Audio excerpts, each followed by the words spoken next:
খোদা ভিন্ন অন্য কারো কাছে প্রার্থনা করো না। যা কিছু চাও শুধু তার কাছে যাও। একমাত্র প্রত্যক্ষদর্শী এবং সকল ক্ষেত্রে যার উপস্থিতি, তিনি হচ্ছেন উনি। যদি সঙ্গী চাও তাহলে তিনি হচ্ছেন তোমাদের সঙ্গী, তোমাদের অভিভাবক। যদি সংরক্ষক ও প্রহরী চাও তাহলে তিনি তোমাদের তত্ত্বাবধায়ক। যদি নিয়ামত দানকারী চাও তবে তিনি তোমাদের নিয়ামত দানকারী এবং পরওয়ারদিগার। এবং যদি উপদেশ ও নসিহত চাও তবে তিনি তোমাদের উপদেশ দাতা ও উত্তরাধিকারী। যা কিছুই মাখলুকাতের কাছে অন্বেষণ করো তার সবকিছুই একজনের কাছে রক্ষিত। আফসোস, খোদা ভিন্ন যদি অন্য কারো কাছে হস্ত উত্তোলন করো তাহলে অগণিত মাখলুকাত অপমানিত হবে। যদি কাল বা পরশু কিয়ামতের দিন খোদাবন্ধ ইনসাফ সহ জাহের হন তাহলে তো অসংখ্য পর্দা ছিন্ন ভিন্ন হয়ে যাবে। যদি তিনি ইনসাফ সহকারে সৃষ্টির দিকে নজর দেন, যদি কিয়ামতের দিন খোদা তাআলা মজলুমের আর্তনাদ শোনেন তাহলে অসংখ্য গুনাহগার আমির ওমরা পাপী তাপী বন্দী হয়ে যাবে। অতএব আখিরাতের সফরের জন্য রসদ সঞ্চয় করো এবং কাল কিয়ামতের জন্য নিজেদের আমলকে সংশোধন করে নাও। ফায়েকের মতো সবাই সফরের জন্য প্রস্তুত হও, কেননা সকলকে এই পথেই যেতে হবে।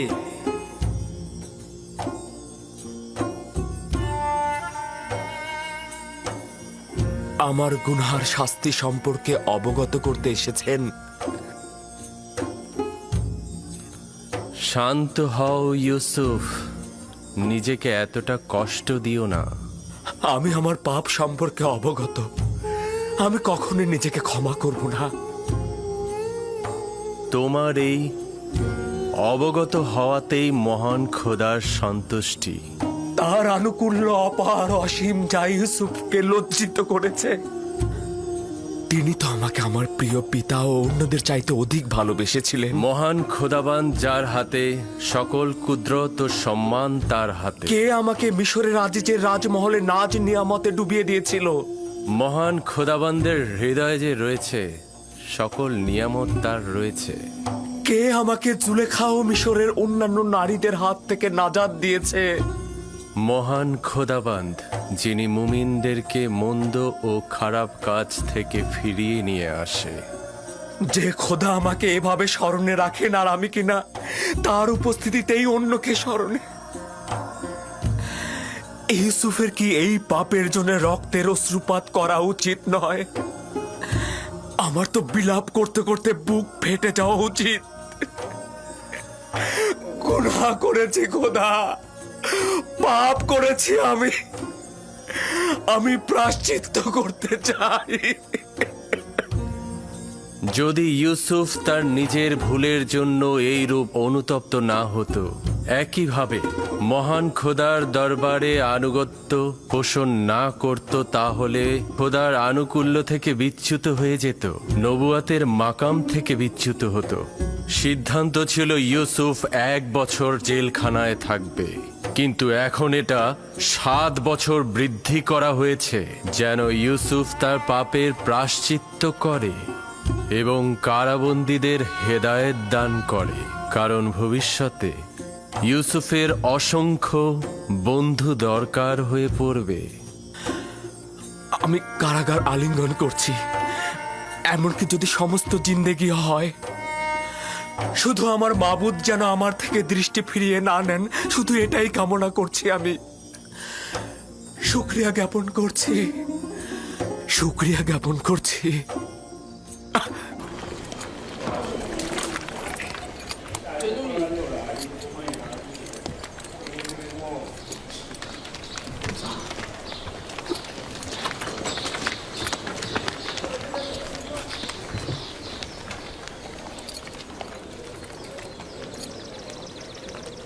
সম্ভাব্য বিপদের মোকাবেলায় প্রয়োজনীয় পদক্ষেপ চিন্তা করেছো তো?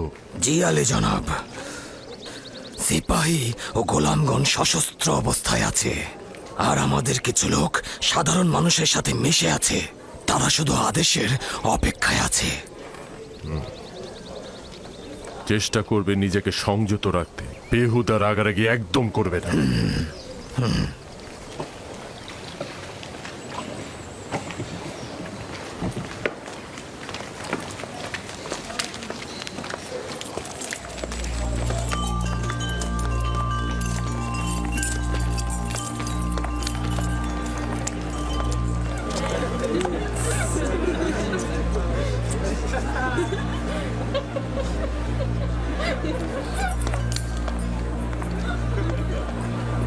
জনাব বদিয়ামুন, আপনাদের অস্ত্রগুলো জমা দিন।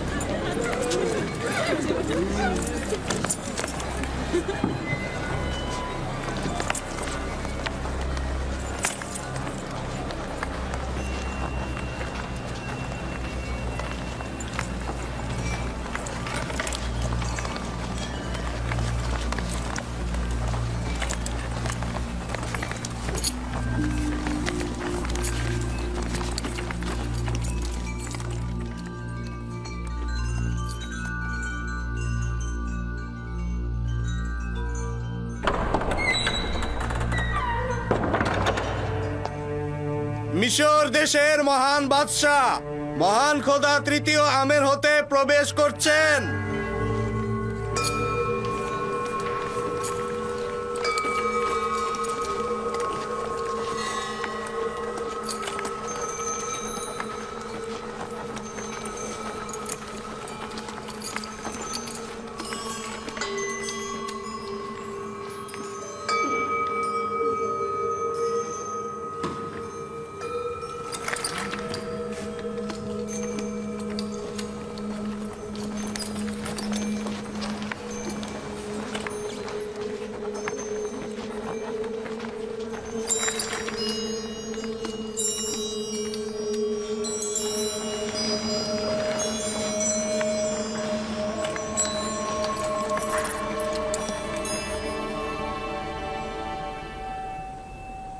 বাবা জনাব আজ্ঞামোহর, মিশর ভূমির খোদার প্রধান খাদেম আজকের মেহমানদারিতে খোশ আমদেদ। আপনার উপরেও দরুদ মিশরের মহান খোদা মহান বাদশাহ তৃতীয় আমেন হতেপ, মিশরের সকল রাজমহলের শ্রেষ্ঠ বাদশাহ।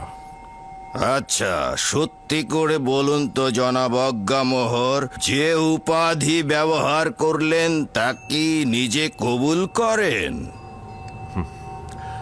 আমাদের সন্দেহ নেই, এবং যা বললাম তা শতভাগ সত্যতা রয়েছে। আমন খোদার খাদেমদের দৃষ্টিতে মিশরের সকল বাদশাহই অর্ধ খোদা পদমর্যাদার অধিকারী। তাহলে উপস্থিত গণ্যমান্যদের কাছে সওয়াল করছি, অজ্ঞামোহরের কথা অনুযায়ী এই পদমর্যাদার অধিকারীর বিরুদ্ধে ষড়যন্ত্রকারীর শাস্তি কি হওয়া উচিত?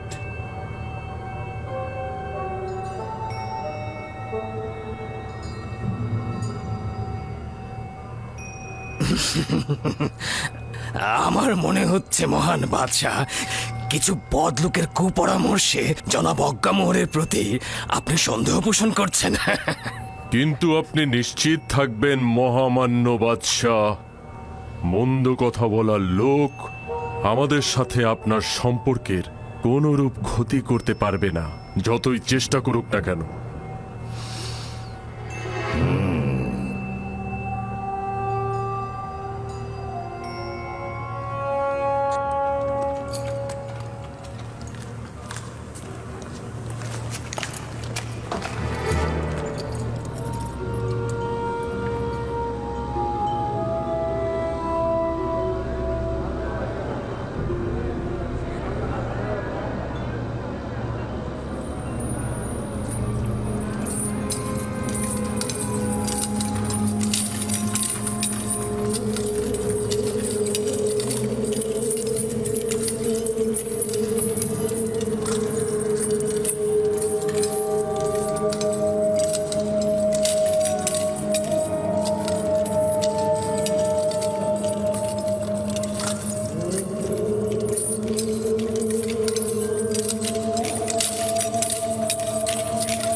আজ মিশরের সম্ভ্রান্ত ও অভিজাত সম্প্রদায়ের সম্মুখে একটি নাটক মঞ্চায়ন হবে, যার মূল বীর অভিনেতাগণ হলেন জনাব আজ্ঞামোহর, পদিয়ামুন, আপুপিস ও ইরানুস।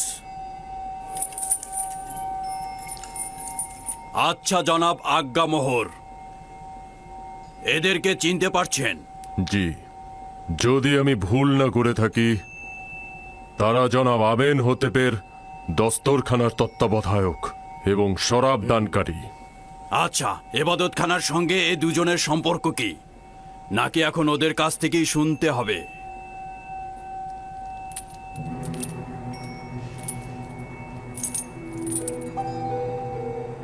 তাদের সঙ্গে আমাদের সম্পর্ক হলো তারা আমুনের অনুসারী।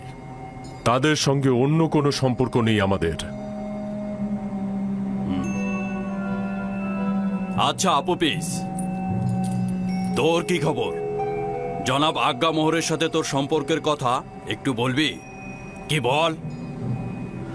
সত্যি বলছি, আমার সাথে আজ্ঞামোহরের কোনো সম্পর্ক নেই। আমেন হতেবকে হত্যা করার জন্য কার সঙ্গে চুক্তি করেছিলি সেইটা সবার সামনে বল।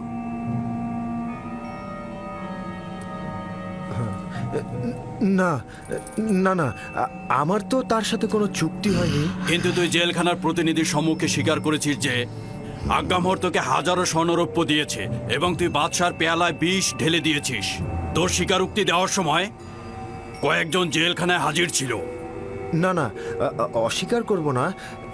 তখন আমি জানের মায়ায় বাঁচার জন্য অস্বীকার করেছি। মহামান্য বাদশার জান কতলের ব্যাপারে কি বলবি? কেন এই কাজ করেছিলি? এই ঘটনার সঙ্গে জনাব আজ্ঞামোহরের কোনো সম্পর্ক নেই। আমি যখন খাদ্য তত্ত্বাবধায়ক ছিলাম তখন জনাব বাদশাহ আমার উপরে রাগান্বিত হয়েছিলেন আর আমি ভয় পেয়েছিলাম। ভেবেছিলাম বাদশাহ আমার জান কতল করে ফেলবেন, সেই কারণেই আমি এটা করেছি। জানো তো, কেউ যদি বাদশাকে হত্যার চেষ্টা করে তাহলে তার শাস্তি মৃত্যু। এটা উত্তম নয় কি? তোমরা আসল পরিকল্পনাকারীর নামটা বলে দাও আর সেই শাস্তি পাক।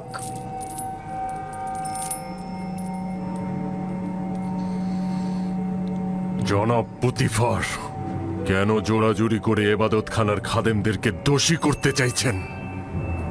সে সবার সম্মুখে আমাদের সাথে তাদের সম্পর্কের কথা অস্বীকার করেছে। আপনি তাহলে আর কি প্রমাণের অপেক্ষা করছেন?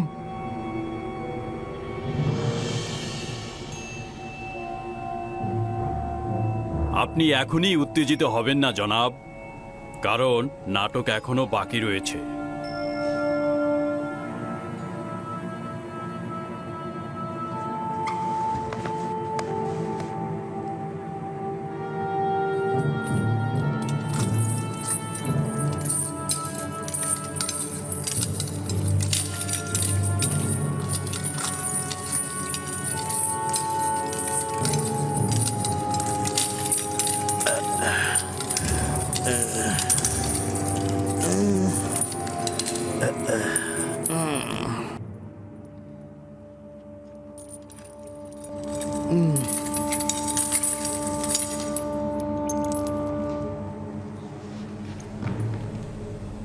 জনাব কিমুনি, তুমি জাভিরা জেলখানার সম্মুখে কি করছিলে এবং আপুপিসের সঙ্গে তোমার কি দরকার ছিল? কোনো দরকার ছিল না জনাবে মালিক। আপুপিসের স্ত্রী আর সন্তানেরা আমার কাছে এসে কান্নাকাটি করছিল, তাই ভাবলাম একটু খুঁজে দেখি। সকল জায়গায় খুঁজতে খুঁজতে যখন জাভিরা কারাগারের সামনে গেলাম, আপনার সৈন্যরা আমাকে গ্রেপ্তার করলো। কিন্তু আপুবিস তো জেলখানায় স্বীকারোক্তি দিয়েছে সে তোমার মাধ্যমে জনাব আজ্ঞামোহরের কাছে গিয়েছিল এবং সেখান থেকে হত্যার নির্দেশ পেয়েছে। আঘাতের দ্বারা স্বীকারোক্তি, এর কি কোনো মূল্য আছে জনাব হরেনহোভ?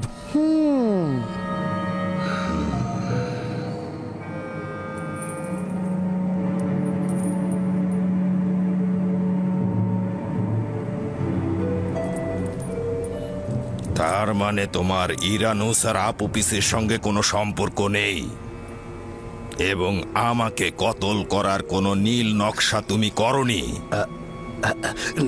না আমার খোদা বন্দেগার, এদের সঙ্গে আমার কোনো সম্পর্কই নেই। এবং তুই আপুপিস কিমনি এবং অজ্ঞামোহরের সঙ্গে কোনো সম্পর্ক করিসনি? না আলী জনাব, আমার জনাব কিমুনি ও অজ্ঞামোহরের সঙ্গে কোনো সম্পর্ক নেই। তাহলে কি তুই শুধু শুধু ইরানুসের সঙ্গে মিলে আমাকে হত্যা করার নীল নকশা করেছিস? না আলী জনাব না, আমি এই ষড়যন্ত্র সম্পর্কে অবগত ছিলাম না। সত্য বলতে কি আলী জনাব, ও এই সব ঘটনা জানতো না। এই সকল ঘটনা আমি নিজেই করেছি। আমি ওর কাছ থেকে সাহায্য চেয়েছিলাম, কিন্তু ও আমাকে সাহায্য করেনি। ও আপনাকে জানিয়ে দিয়েছে।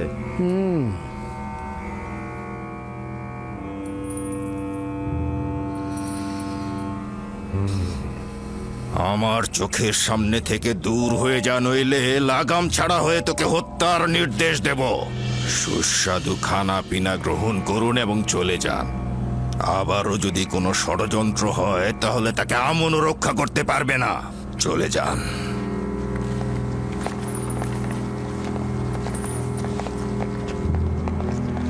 এটা এবাদতখানার খোদা ও খাদেমদের চরম অবমাননা। এরা কাফের, আমুনকে ঘৃণা করে। আমুন এদের জবাব ঠিক সময় মতো দেবে। তুই নির্ঘাত বোকা, নিজের জানকে আজ্ঞামোহরের জন্য উৎসর্গ করলি। যদি হাকিকত বলতি তাহলে এখান থেকে নাজাত পেতি। আমি নিজের জানকে পরিবার ও আত্মীয় স্বজনদের জন্য উৎসর্গ করলাম।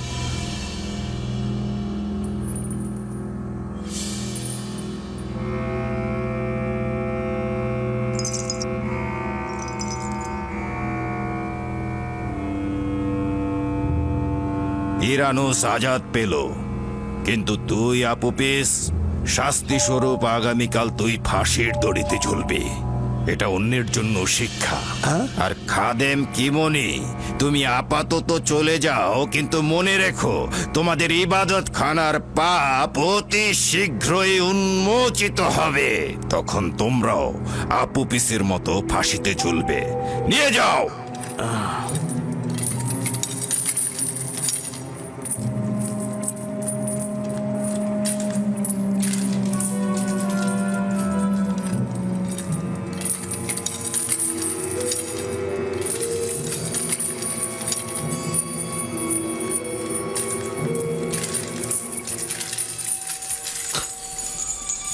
রাজসভা শেষ হলো,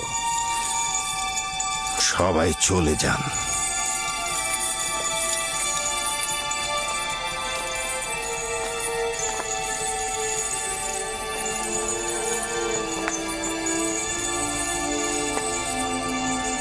নাটক, দুর্দান্ত একটি নাটক মঞ্চস্থ হলো, আর সবাই দাঁড়িয়ে দাঁড়িয়ে আমেন হোতেবকে অপমানিত হতে দেখলো।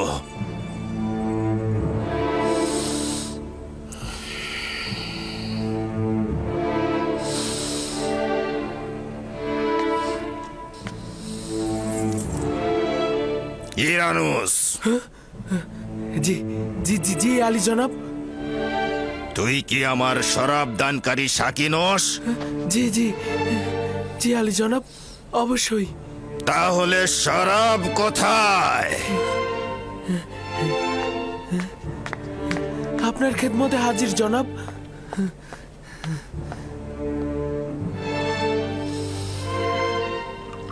আজ রাতের এই কেলেঙ্কারির দায়ভার তোমার, জনাব পুতিফার।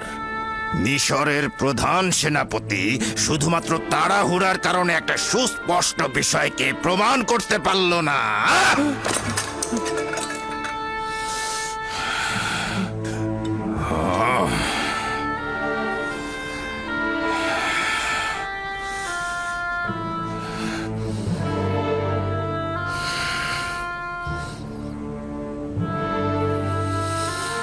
তুমি আমাকে আশ্বাস দিয়েছিলে সব আমাদের অনুকূলে আছে, আর তুমি সেটা প্রমাণ করতে পারবে।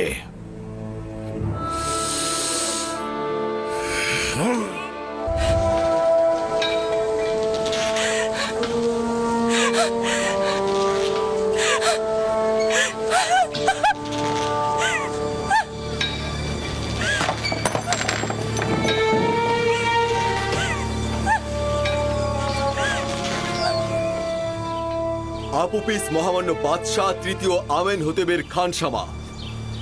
খেয়ানতের পাপের ফলে এবং মিশরের দুশ্মনদের সাথে যোগ সাজসে মহামান্য বাদশাহ ও তার সহধর্মিনী ও পুত্র সন্তানের জান কতলের পাপ প্রমাণিত হওয়ায় ফাঁসির রশিতে ঝুলিয়ে শাস্তি প্রদান করা হলো।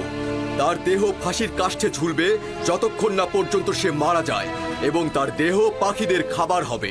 তাকে কখনোই কোনোভাবেই পশ্চিমের কবরস্থানে দাফন করা হবে না, এবং সেখানে চিরন্তন অমরত্বের জিন্দেগি লাভ করতে পারবে না। কখনোই তাকে মমি করা হবে না, এবং সব সময়ের জন্য ধ্বংস হয়ে যাবে সে। কোনো ধরনের বাধাই আমার একাত্মবাদী খোদার নিকট পৌঁছাতে বাধা সৃষ্টি করতে পারবে না। আমি আর তোমাদের ভ্রান্ত আইনের মধ্যে নেই। আমুন খোদা থেকে অতিষ্ঠ হয়ে গেছি আমি। এই আপুপিস, তোর মুখ বন্ধ কর, কাফের বেঈমান। একাত্মবাদী খোদার কাছে চাইছি সে আমাকে কুদরত দান করুক। এই কঠিন মৃত্যুকে যেন আমি সহ্য করতে পারি।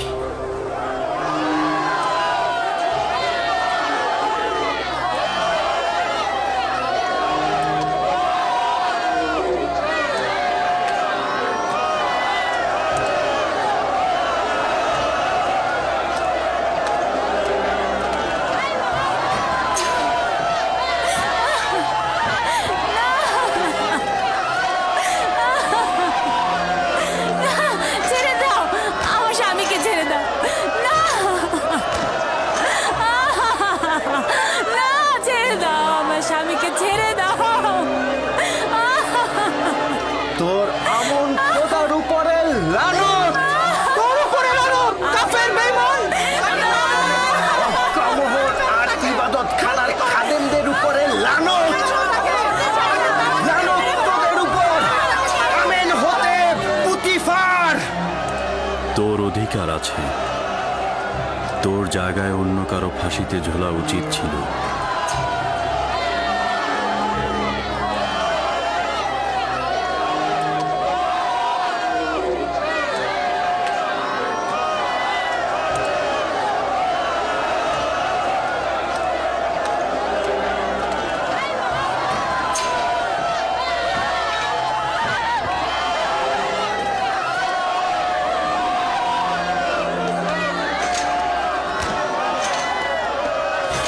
আপু প্লিজ, না, ওকে ছেড়ে দাও, তোমরা ওকে রহম করো, তোমাদের কাছে অনুরোধ। ছেড়ে দাও আমার স্বামী।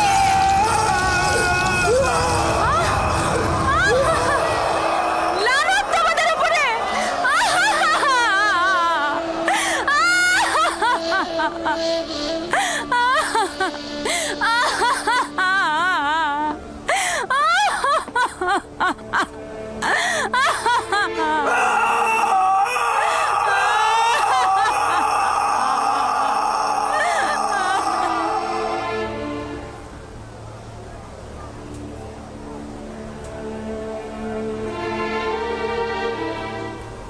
হায় আফসোস, যদি ফুরসত থাকতো তবে একাত্মবাদী খোদার সাথে, খোদার পয়গম্বর ইউসুফের সাথে পরিচয় করিয়ে দিতে পারতাম।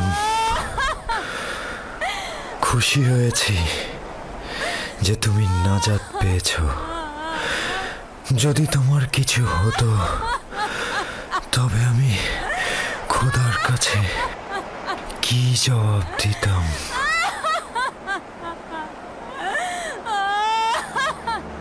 তাকে দেখে মনে হচ্ছে সে হাসছে। ঠিকই তো, আমিও তো তাই দেখছি। বিষয়টা কি, ও কেন হাসছে? আমার মনে হয় সে বিশ্বাস করছে মৃত্যুর পরে সে সর্বোত্তম জায়গা। রওনা হও।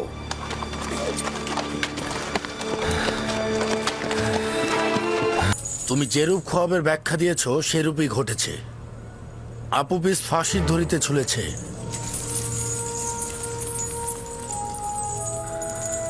জানতাম। সকাল থেকে এখন পর্যন্ত তো আমি তার জন্যই দোয়া করছি। খোদা তাআলা যেন তাকে ক্ষমা করেন। ইরানুস আজাদ পেয়েছে এবং আমেনহতেবের রাজমহলে সে পূর্বের পেশায় ফিরে গেছে। খোয়াবের এরকম সূক্ষ্ম ব্যাখ্যা কি করে সম্ভব হয়? ব্যাখ্যা বা পূর্বকথন নিজের অনুমান ও ধারণা মাত্র। ইরানুস ও আপুপিসের স্বপ্নের ব্যাখ্যা, হাকিকত ও বাতেন স্বয়ং খোদাতালা আমার কাছে প্রকাশ করেছে, নিজে থেকে কিছু বলিনি।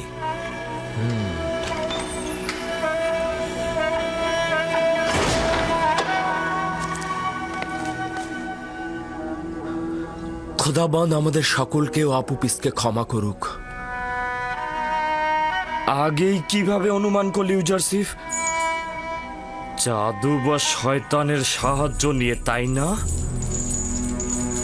যেসব আয়াত সকলের জন্য হেদায়েত স্বরূপ, জালিমদের জন্য সেটা ক্ষতিকারক বই আর কোনো ফল বই নিয়ে আসে না। জালিম তুই নিজে, জাদুকর ও মন্ত্রজ্ঞানী।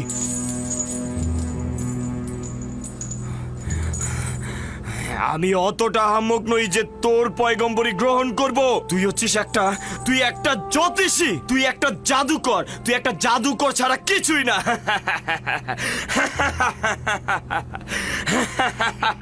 তো নতুন জাদুকর, কি খবর আপনার?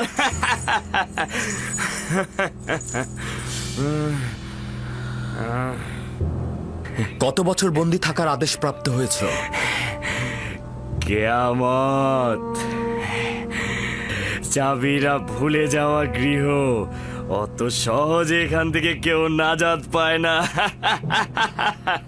শোনো নিনিফার, তুমি খুব দ্রুত এই কারাগার থেকে আজাদ পাবে। কি বললে? আশা করছি কারাগার থেকে তোমার এই আজাদি তোমাকে শয়তানের বন্ধনী থেকে মুক্ত করতে সাহায্য করবে। তোমরা শুনেছো ও কি বললো? আশা করছি ইউজারসিফের এই কথার হাকিকত যেন না হয় এবং তুই কিয়ামত পর্যন্ত কারাগারে থাকবি। যদি এই ভবিষ্যৎবাণীর ক্ষুদ্রতম অংশ ফলে যায় তবে তোর প্রতি ঈমান আনবো, আর যদি না হয় তবে ভাববো তুই শুধুমাত্র একজন জাদুকর ও জ্যোতিষ। মৃত ব্যক্তিগণ শুনতে পান না। হকের পায়গাম ও সত্যের কালাম তাদের কর্ণকুহর দিয়ে অন্তরে প্রবেশ করে না। আর কখনো যদি হকের আওয়াজ শুনতেও পায়, হয় তাকে অস্বীকার করবে, নয়তোবা মিথ্যা প্রমাণ করতে একেবারে উঠে পড়ে লাগবে। এসো আপুপিসের আত্মার মাগফিরাত কামনা করে খোদাবন্দের কাছে দোয়া করি। হে পরওয়ারদিগার, আপুপিসের রূহকে অফুরন্ত রহমত প্রদান করো, তাকে ক্ষমা করো, তাকে মাফ করে দাও।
Ah!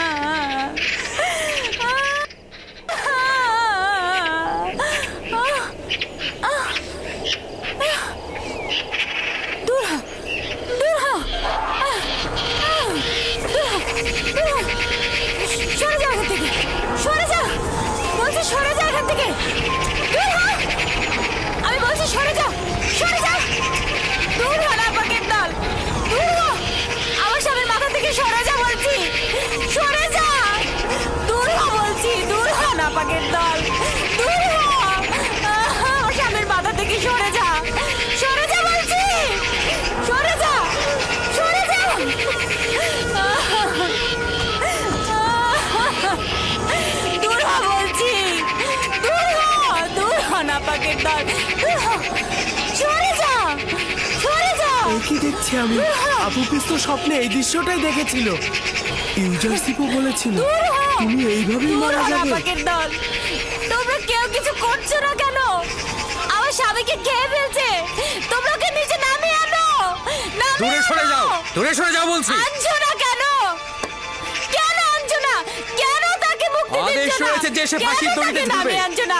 সরে যাও। নামিয়ে আনো বলছি। দূরে সরে যাও বলছি। নামিয়ে আনো। লানত তোমাদের উপর, লানত অজ্ঞামোহরের উপর, লানত আমেন হতেবের উপর, পুঁথিপড়া অন্যান্যদের উপর যারা আমার স্বামীকে কতল করেছে।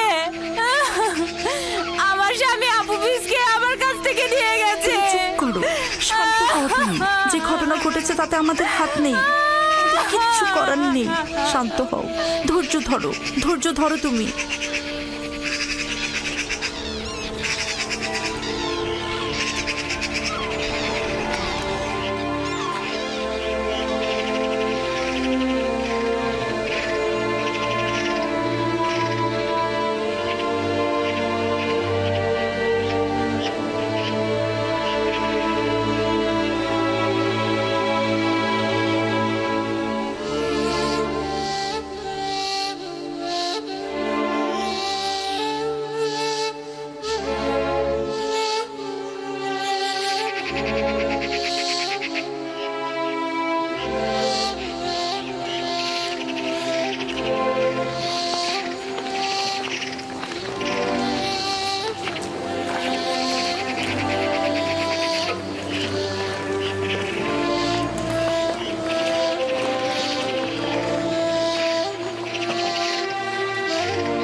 নিনিফার কোপ্তা, তুমি আজাদ হয়েছ।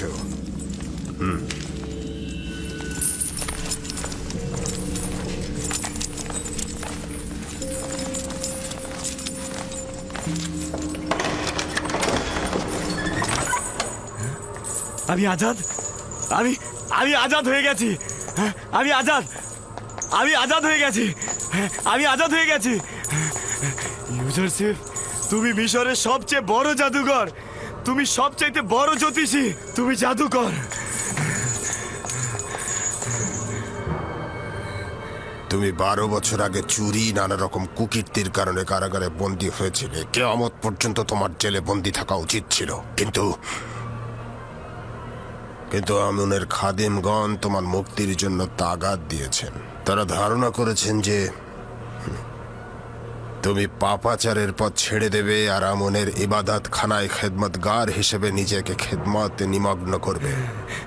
যদিও বিশ্বাস হয় না, তবু চাই ইবাদতকারীদের আকাঙ্ক্ষা তুই পূরণ করবি।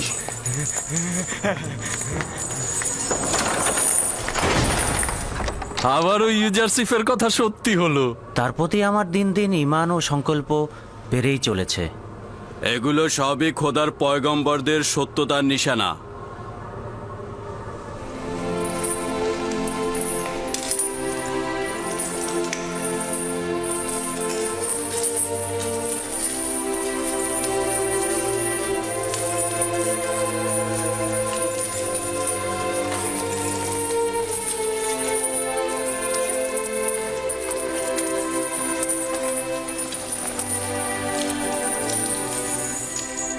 হে খোদার নবী, আমাদেরকে ওয়াজ নাসিহত করবেন না? কখনো কখনো আম্বিয়া একরাম কিছু মানুষও হেদায়েত প্রদানে সক্ষম হন না। যদি কোনো জীবিত মানুষ সত্যকে উপলব্ধি করতে না পারে, তাহলে সে মৃত। তখন সে সত্যকে উপহাস করবে, তখন সেই প্রমাণিত সত্যকেই সে মিথ্যায় রূপান্তরিত করবে।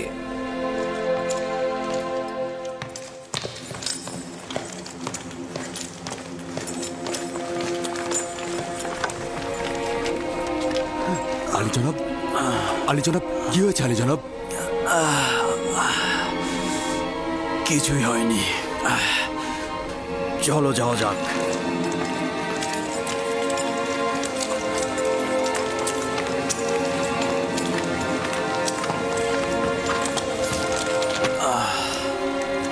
চলো রওনা হও।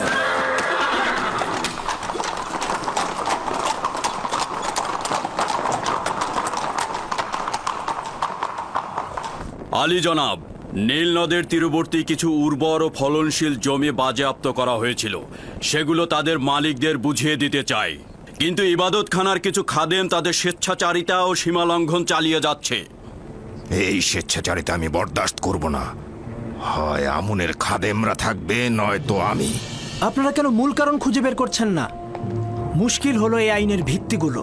আমাদের মিশরে আমুনের ইবাদতকারীর সংখ্যা অনেক বেশি। আসল মুশকিল হলো যেই সব খোদা নিজে চলতে না পেরে খাদেমদের দ্বারা আইন সৃষ্টি করে। আমাদের উচিত হবে এই আইনগুলো আগে পরিবর্তন করা। আমুনের ইবাদত হচ্ছে মিশরের প্রাচীন আইন। এটা খুব সহজেই উপড়ে ফেলা কি সম্ভব? একটি ভুল দীর্ঘদিন হওয়া যুক্তিপূর্ণ নয়। যতদিন মিশরে এই আইন থাকবে ততদিন স্বেচ্ছাচারিতা ও লুটতরাজ থাকবে। আলী জনাব, আমি এক যুবক কয়েদিকে চিনি যার কথার সঙ্গে আপনার কথার একদম মিল রয়েছে। আপনি যদি হুকুম করেন।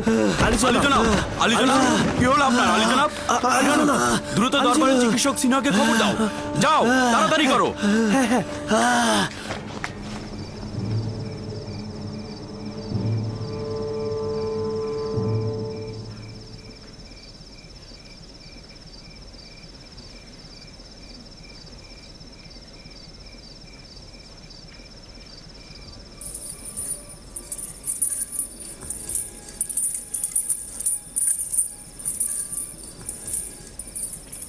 ইরানুসের উচিত ছিল এই সময়ের মধ্যে আপনার পয়গাম মিশরের বাদশা আমেনহোতেপকে দেওয়া, কিন্তু খবর তো এলো না। সে হয়তো ভুলেই গেছে। এই গুরুত্বপূর্ণ বিষয়টা ইরানুস এত তাড়াতাড়ি ভুলে যাবে? আমরা সব কাজ আঞ্জামের ক্ষমতা প্রাপ্ত নই। সম্ভাবনা আছে তিনি হয়তো বলার অনুমতি দেননি। বুঝতে পারছি না, কে সেই যিনি চান না ইউসুফ তাকে ব্যতীত অন্য কাউকে আশ্রয় গ্রহণ করুক। সেই যিনি আত্মমর্যাদাপূর্ণ বান্দা ব্যতীত কারো কাছে আনুগত্য পোষণ করেন না। আর তিনি হয়তো ইরানুসকে ভুলে যাবার মন্ত্র দিয়ে দিয়েছেন।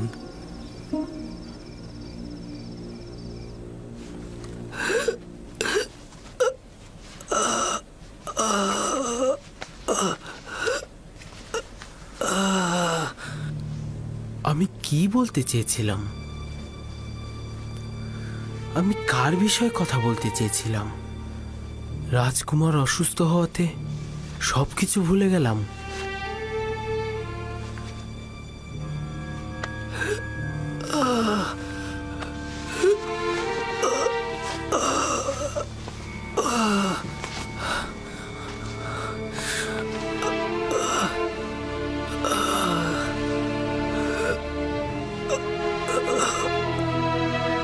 এরকম হাল কেন হলো সিনোহে?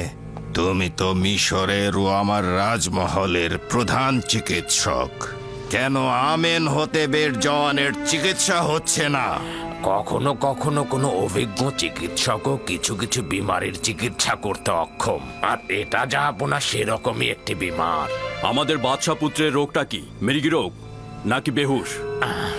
এর কোনোটাই নয়। আমার কাছে এই দুই রোগেরই ঔষধ আছে, কিন্তু আমি তো শাহজাদার রোগ নির্ণয় করতেই অক্ষম। তাহলে এখন কি করবে? তার বিমারির তো একটা উপায় বের করতে হবে।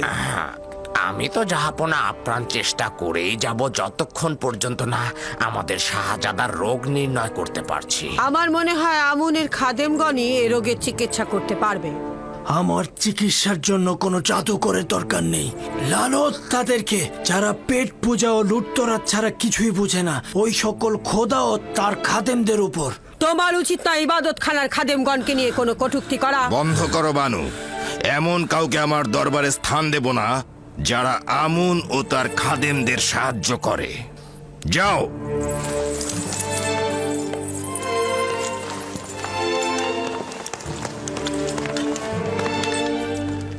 আমার রাজমহলে যেহেতু বানু তীরের মতো একজন আমুনের গোয়েন্দা রয়েছে, সেহেতু আমার বিজয় হবে কঠিন।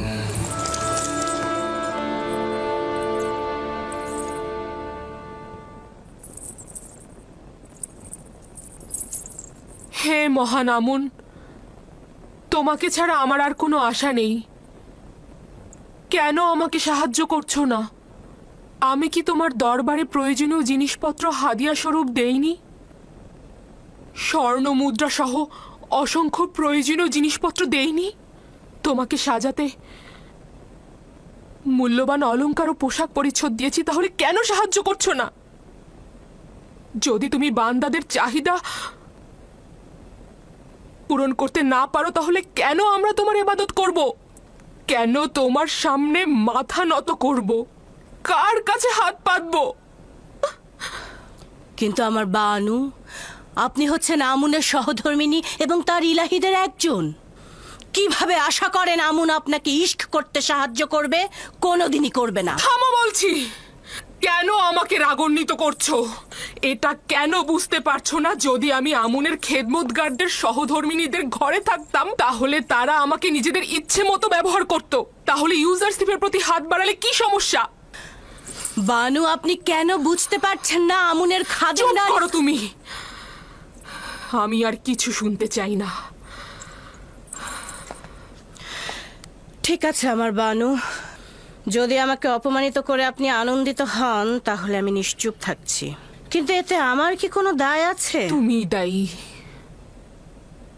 তোমার তীর্যক কথা দিয়ে আমার মনকে বিষাক্ত না করে সুন্দর একটি পথ বলে দাও কারিমামা। আমি তো পূর্বেও বলেছি, কিন্তু আপনি কর্ণপাত করেননি। কেন জনাব পুতিফারের কাছে যাচ্ছেন না? যেভাবে আপনি তার মাধ্যমে ইউজারশিপকে কারাগারে পাঠিয়েছেন, ঠিক একইভাবে তার মাধ্যমে ইউজারশিপকে আজাদ করুন। পুতিফার আমার কাছে জানতে চাইবে না যে কেন আমি তাকে জেলে পাঠালাম, আর কেনই বা এখন তাকে ছাড়াতে চাচ্ছি? তোমার প্রস্তাব তোমারই মতো কারিমামা।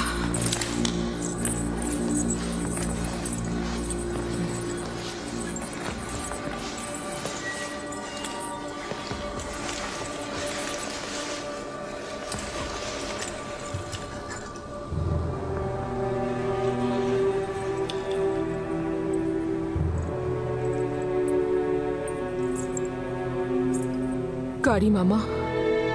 জি আমার বানু। ভুল কি আমার, নাকি এই আয়নার? আমাকে বিবর্ণ মনে হচ্ছে কেন?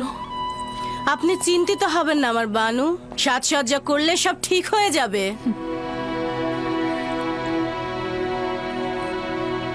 আমি মলিন হয়ে গিয়েছি। যদি এই বিষণ্ণতা এভাবেই অব্যাহত থাকে, তাহলে ইউজারশিপ যেদিন মুক্তি পাবে, তার সামনে কিভাবে দাঁড়াবো? নিজেকে কষ্ট দেবেন না। আপনি এখনো মিশরের সর্বশ্রেষ্ঠ সুন্দরী, অতীতের মতোই সদা প্রফুল্ল, জওয়ান এবং সুদর্শনা।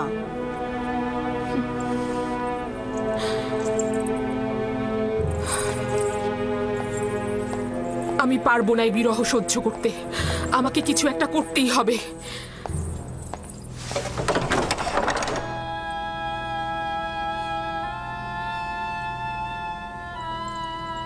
ইউজারশিপ কি করে তালা ভেঙে ফেললো? এমনকি আমি দেখলাম সে এই দরজা স্পর্শও করেনি। তুই নিজেই ভেঙে গেছিস, ঠিক আমারই মতো।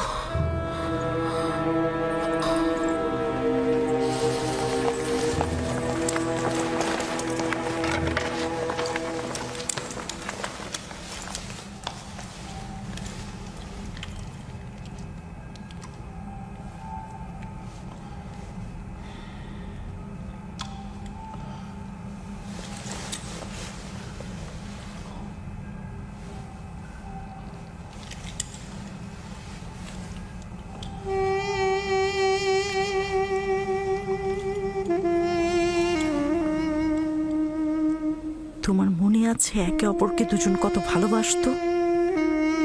এটা কি জিন্দেগি? পশ্চিমের মৃত ব্যক্তিদের দুনিয়াও এর চেয়ে অধিক আনন্দের। বানু তার নিজের কামনা বাসনার জন্য এই গৃহকে নির্জীব করে ফেলেছে।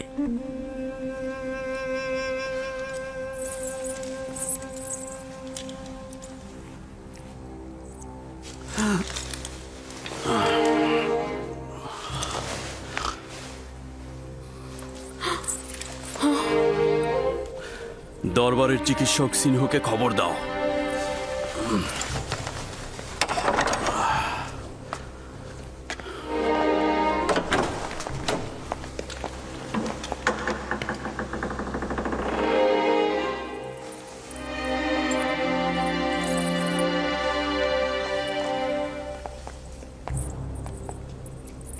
আলী জনাব পুতিফারের হাল হাকিকত ভালো মনে হচ্ছে না। দেখেছি আমি,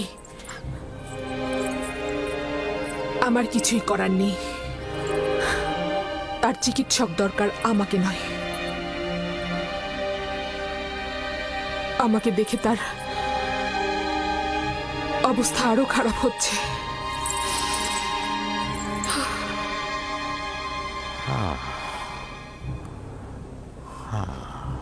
হৃৎপিণ্ড ঠিক মতো কাজ করছে না।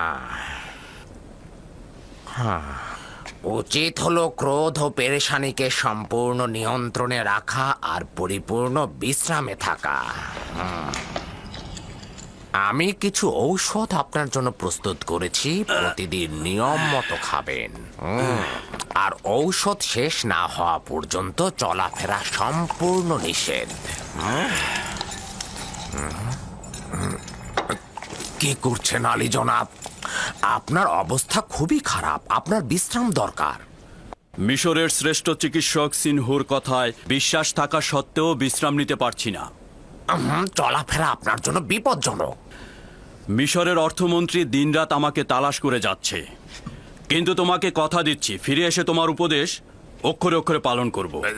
শুনুন, আমি কিন্তু বাদশাহ আমিন হতে কেড়ে নেব। আমি চিকিৎসার দায়ভার গ্রহণ করব না আলী জনাব।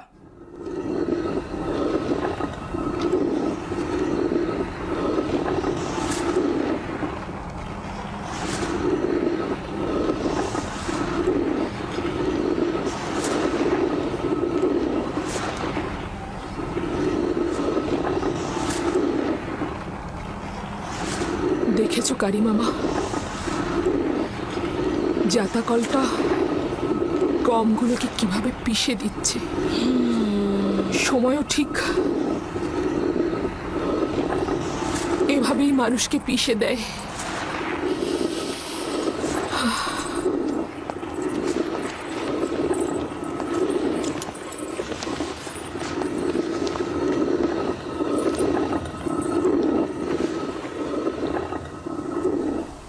ইউজারসিফ 8-9 বছর হলো জেলখানায় রয়েছে, কিন্তু জুলেখাকে দেখে মনে হচ্ছে তার বয়স 20 বছর বেড়ে গেছে। নিজের কাছে নিজেই অপরাধী। ইউজারসিফকে জেলখানায় পাঠিয়ে এখন নিজে নিজেই কেমন কষ্ট পাচ্ছে।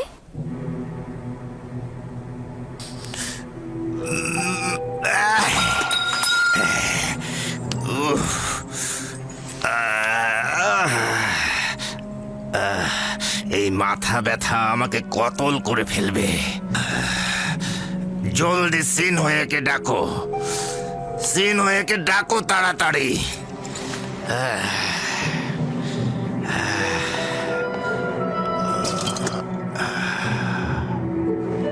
যাও।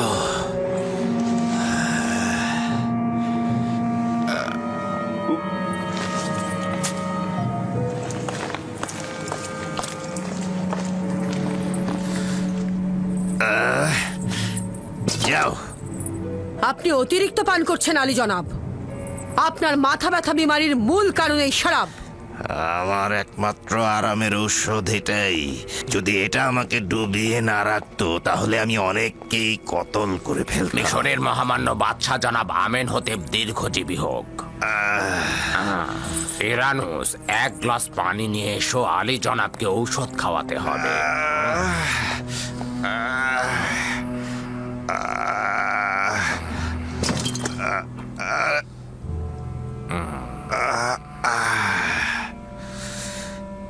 তুমি কি চাও বানতি যে আমার মাথা ব্যথা ভালো হোক? যদি তাই চাও তাহলে কেন মাথা ব্যথার কারণ ফাঁস করছো না? আপনার মাথা ব্যথার মূল কারণ অতিরিক্ত শরাব পান। এটা কিন্তু আমি আগেই বলেছিলাম বানু, কিন্তু মিশরের মহান বাদশাহ আমার কথা বিন্দু মাত্র কর্ণপাতই করেন না। আমার একমাত্র ঔষধ হচ্ছে শরাব, আর শরাবই পারে আমাকে প্রশান্তি দিতে। সাময়িক প্রশান্তি হলেও এটা আপনার মৃত্যুর কারণ হবে। কেন বাহানা করছো? আমার মাথা ব্যথা কমাতে পারে এমন কিছু বলো। আলী জনাব, আমাকে মাফ করবেন, যদি আপনি শরাব ত্যাগ না করেন তাহলে আমি বাধ্য হব আপনার অস্ত্রোপচার করতে আর মাথার থেকে মগজের পোকাগুলো বের করে নিয়ে আসতে। যে পোকাগুলো আমার মগজ খাচ্ছে এবং আমাকে কষ্ট দিচ্ছে সেগুলো হলো আমুনের ইবাদতখানার খাদেম, এবং যতদিন পর্যন্ত না তাদের খতম করছি আমি সুস্থ হব না, আমি সুস্থ হব না। আর অস্ত্রোপচারও করব না, কারণ মগজে অস্ত্রোপচার মানে জীবিত থাকার সম্ভাবনা খুব কম। তাহলে শরাব ত্যাগ করুন। কি বললে এটা? শরাব ত্যাগ করব?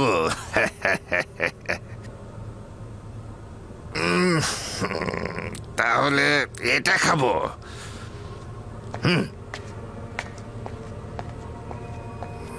আজকের শরাবটা খুব ভালো বানিয়েছিস আনুস, কম পরিমাণ দিয়েছিস, কিন্তু আমি শুধু আমার চিকিৎসা শাস্ত্রের জ্ঞান দিয়ে বলতে পারি যে বিপদে রয়েছেন, নিজের দিকে লক্ষ্য রাখবেন। তার মানে কি তোর সময় ফুরিয়ে এসেছে আমেন হতে?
কি করছো ইউজারশিপ? ফুল গাছগুলোর পরিচর্যা করছিলাম। সে যে কাজটি করে একেবারে জীবন দিয়েই করে। ইউজারশিপের কাছে কোনো পার্থক্য নেই, হোক সেটা ফুলচারা রোপণ, হোক সেটা ইনসানদের হেদায়েত।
বাইরে, সকলে বাইরে যাও।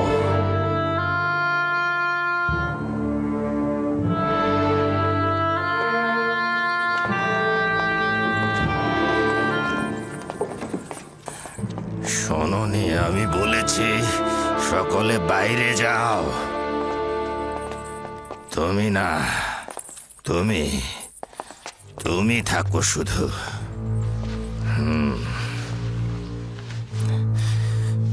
যা বলছি ভালো করে শুনবে। তোমার আম্মা জান আমুনের ভক্ত এবং খুবই গোড়া। সে রাষ্ট্রীয় কাজে কোনোভাবেই যেন হস্তক্ষেপ করতে না পারে। আমাকে মমি করার পর আমি যে কবরটা তৈরি করেছি সেখানে আমাকে দাফন করবে, কিন্তু আমুনের কোনো কিছু আমার সঙ্গে দিয়ে দেবে না। কারণটা হলো এই যে আমি আমুন খোদাকে বিশ্বাস করি না। আর একটা কথা, আমুনের খাদেমগণ বিপজ্জনক, আর আমুনের খাদেমগণ আইন নিজেদের ভোগে ব্যবহার করেন আর নিজেদের লাভের জন্য তারা যে কোনো ধরনের কাজ করতে পারে। তাদের বিশ্বাস করবে না, তাদের জোরালো সুপারিশ পুতিফারকে জানাবে। সে বিশ্বাসীর খেয়ানত করবে না, তোমার আম্মাজানকে সম্মান করবে কিন্তু বিশ্বাস করবে না। তোমার স্ত্রী নেফ্রদিতিকে ভালোবেসো, তুমি একাধিক সন্তানের অধিকারী হবে। আমি চাই না আমার বংশ নির্বংশ হোক, আর আমার মিশরের ঐতিহ্যকে সমুন্নত রেখো, বিলুপ্ত যেন না হয়ে যায়, বিলুপ্ত না হয়ে যায়। খুব দক্ষতার সাথে রাজকার্য পরিচালনা করবে। আমি তোমার কাছে আশা করছি যে তুমি খুব দক্ষতার সাথে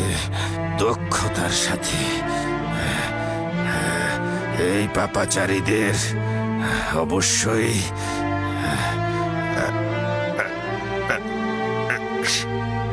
শাস্তি প্রদান করবে। খোদা হাফেজ।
আজে সালতানাতের সকল তাজিম অর্ধ নিমজ্জিত থাকিবে।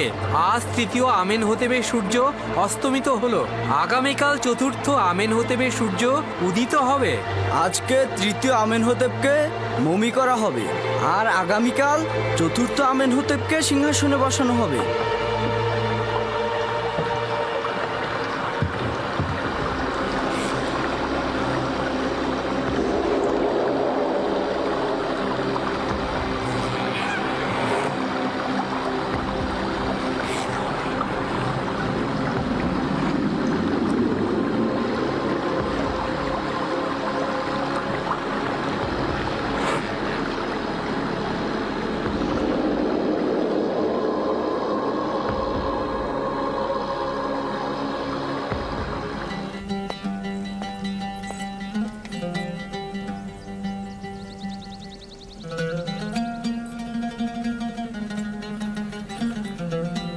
কাকে তাজিম করছো?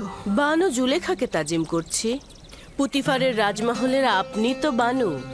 বানুর তো আর কিছুই অবশিষ্ট নেই, না শান শওকত, না সেই রূপ লাবণ্য। আমার বানু, নিজেকে সবসময় এতটা অপবাদ দেবেন না। আপনি সবসময় আমাদের কাছে বানু জুলেখাই থাকবেন, বরং অতীতের চেয়ে আরো প্রিয় হবেন। আমার বানু, আপনি তো জানতেন আজ তৃতীয় আমেন হতেবের অন্ত্যেষ্টিক্রিয়া ছিল। জানতাম, কিন্তু আমার মন ভালো নেই। আমার কাছে এই আমেন হতে বা অন্য আমেন হতে কোনো মূল্য নেই। আপনার অংশগ্রহণ করা উচিত ছিল। মিশরের সকল সম্ভ্রান্ত নারী সেখানে ছিলেন। আমার মনে যে আহাজারি চলছে, অন্য কোনো আহাজারি নেয়ার ক্ষমতা নেই আমার।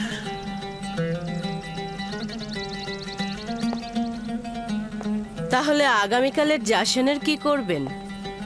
সিংহাসনে আরোহণের জাসনে অংশগ্রহণ না করে থাকতে পারবেন? ও, আগামীকাল জাসনে যেতে বাধ্য আমি, কিন্তু এই বার্ধক্য লুকানোর জন্য সাজসজ্জা অলংকারাদি কিভাবে সম্ভব? উফ, আমি পারবো না।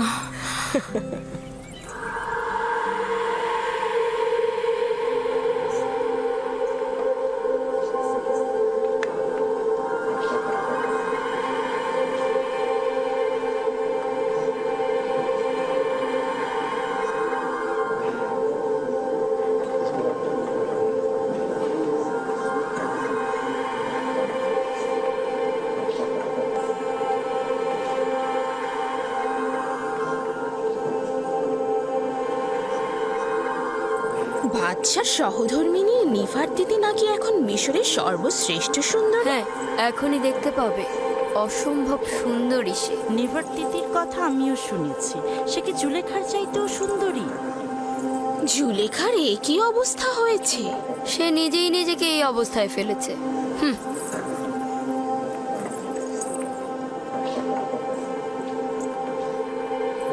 আমি শুনেছি যে চতুর্থ আমেন হতেব নাকি আমাদের আমন খোদায় একেবারে বিশ্বাসী নয়।